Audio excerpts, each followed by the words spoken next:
Well, good morning, everybody. This is Nick Dempsey from Rule of Tree checking in with you.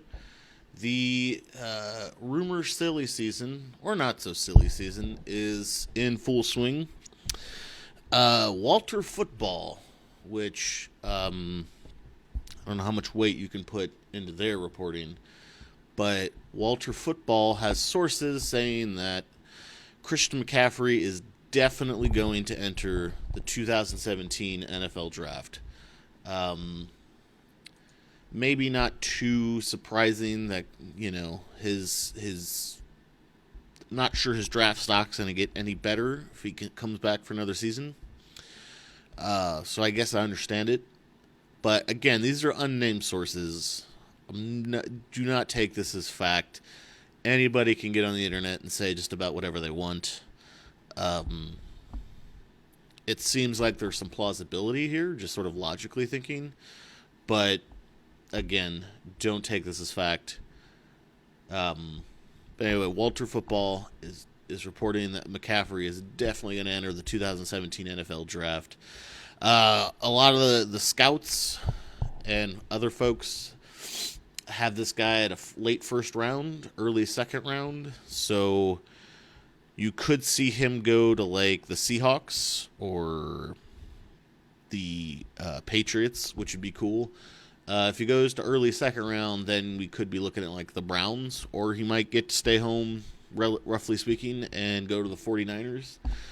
If he goes to the Browns, he may or may not be on the same team again with Kevin Hogan, which would be kind of cool. But again, this is all rumors from unnamed sources. It makes sense that he would go, but this is the rumor silly season, so don't take that as a grain of fact. They're also reporting that Solomon Thomas, again, this is Walter Football, from again unnamed sources, that Solomon Thomas is also definitely going to enter the draft. Thomas again, big, huge guy, great at what he does. It'd be tough for him to improve his draft stock a whole lot if he comes back. So it kind of makes sense then to go now. If your goal is to play in the NFL and sort of maximize the amount of money you're going to get, it would make sense for probably both those guys to go this year. But again, unnamed sources posted on the internet. Don't confirm those as hard fact. But it would make sense logically if those guys go.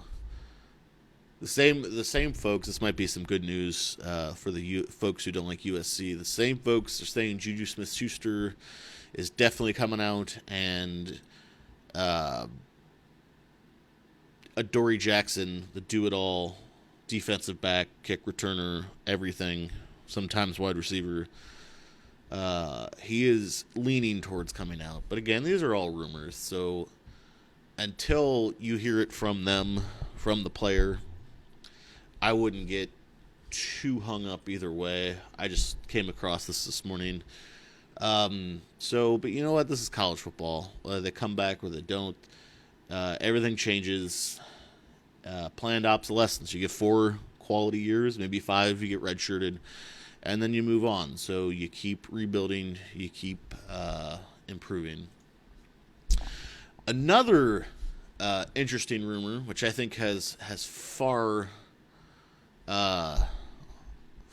less basis in reality, but it's coming out there. Our friends at Cal Golden Blogs have a story up on their main page that the Baylor coaching search is impacting Cal in the sense that Baylor may or may not have interest in Cal's coach, Sonny Dykes.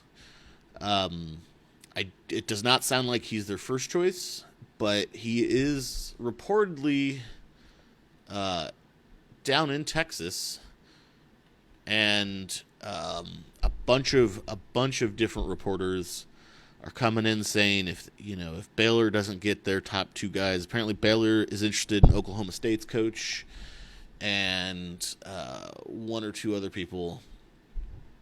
And if they turn it down, and I can't imagine Oklahoma State's coach is going to go down to Baylor, who was mired in all kinds of controversy, and it seems like sanctions are coming their way.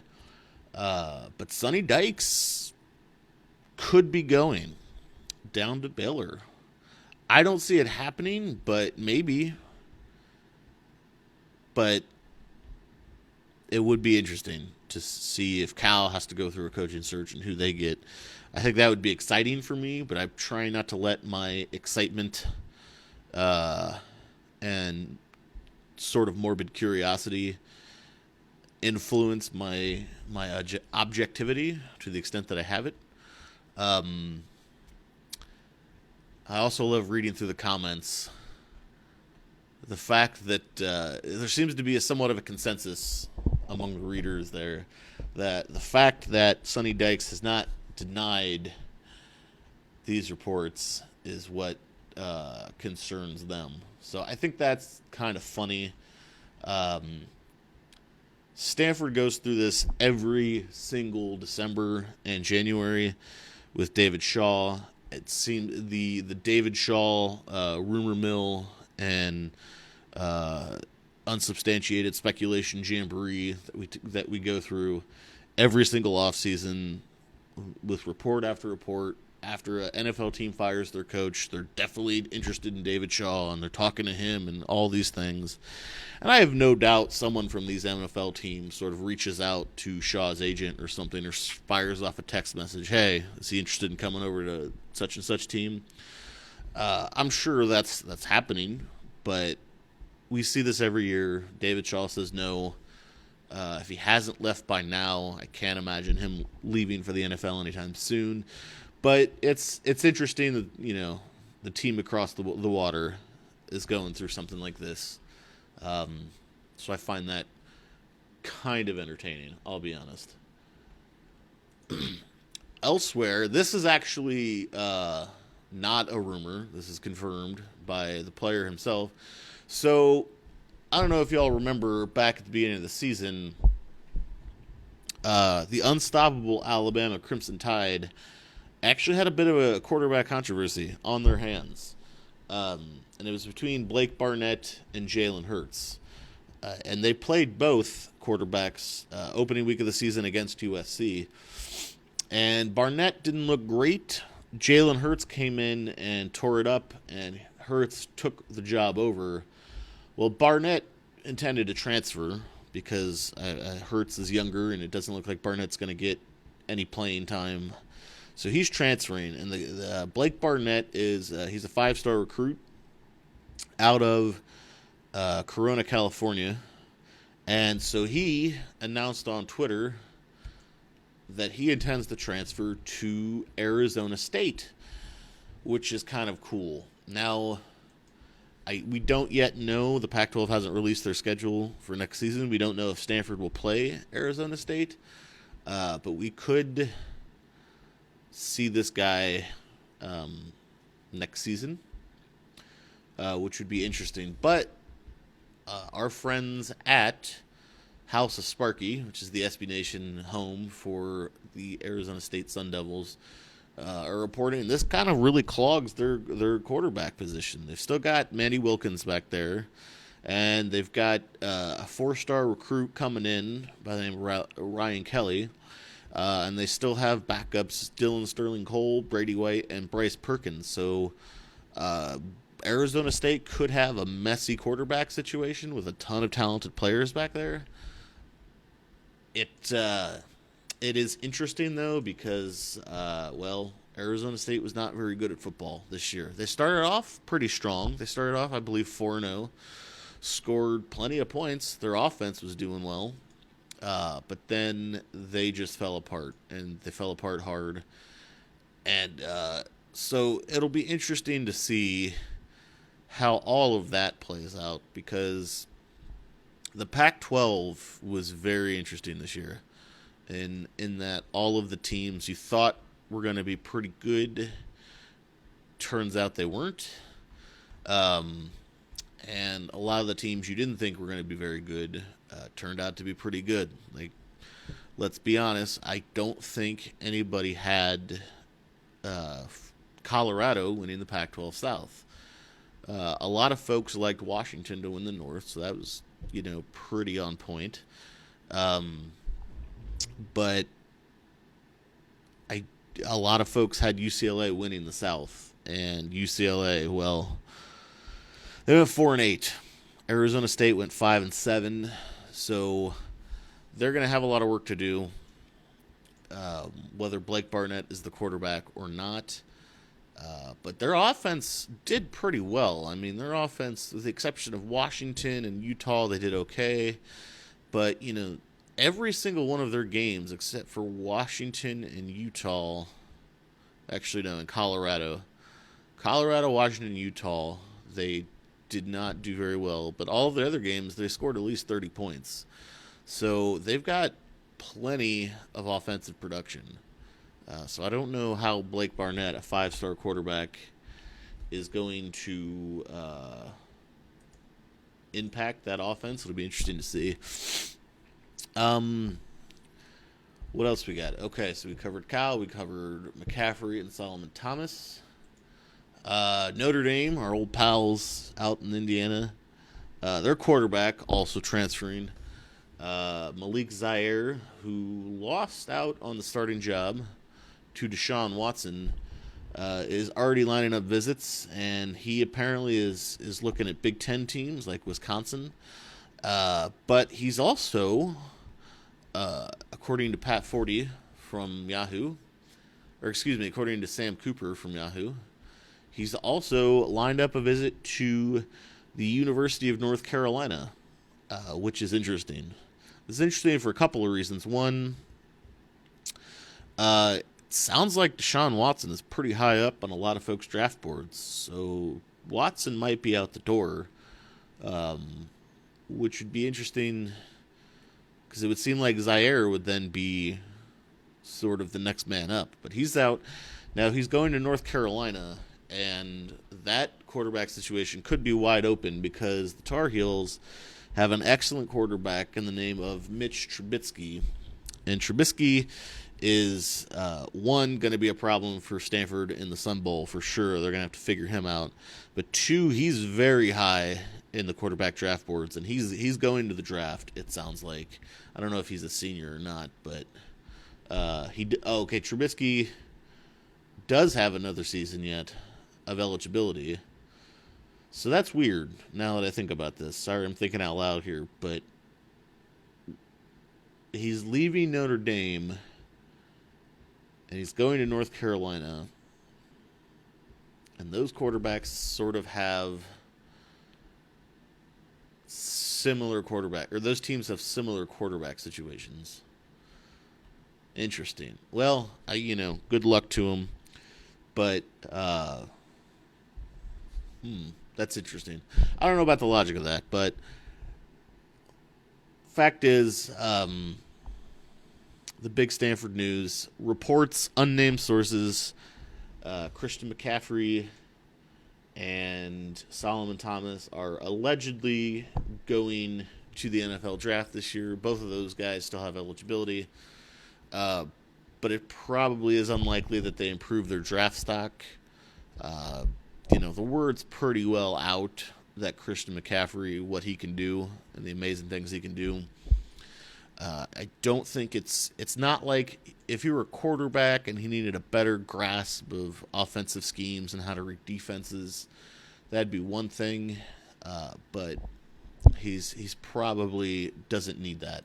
So it would be nice if he came back, but I don't think anyone could really blame him for turning pro.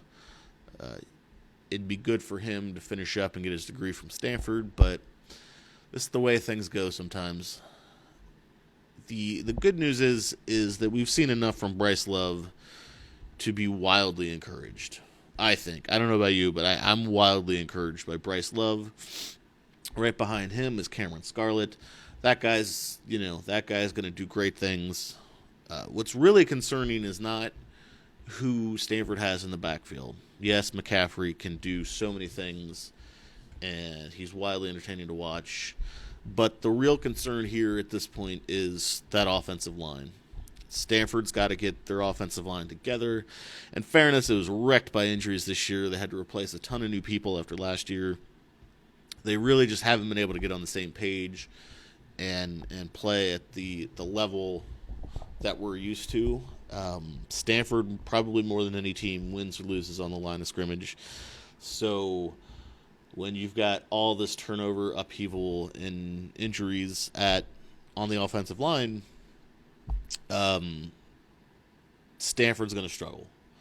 So whether McCaffrey does come back or he doesn't, it's really going to come down to that offensive line. If the offensive line gets it together, they find the right combination of guys, they all start working together, then Stanford's probably going to be fine. Which is why getting to this bowl game, really kind of no matter who they played, getting to a bowl game was critically important. It's usually good for an extra 12 to 15 practices, which if you're trying to get 5 guys working as one and getting used to everything they need to get used to, those 12 to 15 extra practices are great. You talk to any coach, and they'll tell you the bowl game, getting to a bowl game isn't necessarily about the money it brings to your school or giving a vacation for your players. It's really about that extra month of development and practice you get with your players that you would not otherwise get if your team didn't make a bowl game. Not that Stanford was really struggling to get to bowl eligibility, but I know a lot of folks are not super excited about the Sun Bowl. A lot of folks don't want to go. I get it, but going to a bowl game, period, is incredibly important for Stanford and this offensive line. And if they get this offensive line going, great things are going to happen.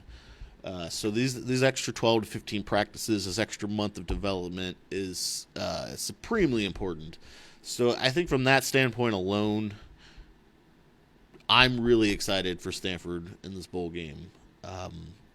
This is you want to win the game, but at the same time, this is really about development, and so I want to see development from the Sun Bowl against the Tar Heels. I want to see how the line plays. I would love to see Cameron Scarlett, and I can talk good, I swear. I would love to see the non-McCaffrey running backs get plenty of touches. I would love to see the offensive line, particularly all the guys coming back next year, to do great things in this game. This is more about preparing for the future than it is necessarily about being the Sun Bowl champions. So I'm excited to watch that. Regardless of who's coming back or who's not coming back or who unnamed sources definitely say is going to go somewhere. So get excited. I know it's not the Rose Bowl or the playoffs, but maybe we've been a tinge spoiled as far as that goes with Stanford football lately. But big things for the future, and I think a really solid month or 3 weeks of prep for the Sun Bowl is really going to springboard us. So keep it locked at ruleoftree.com for more, and thanks for watching, everybody.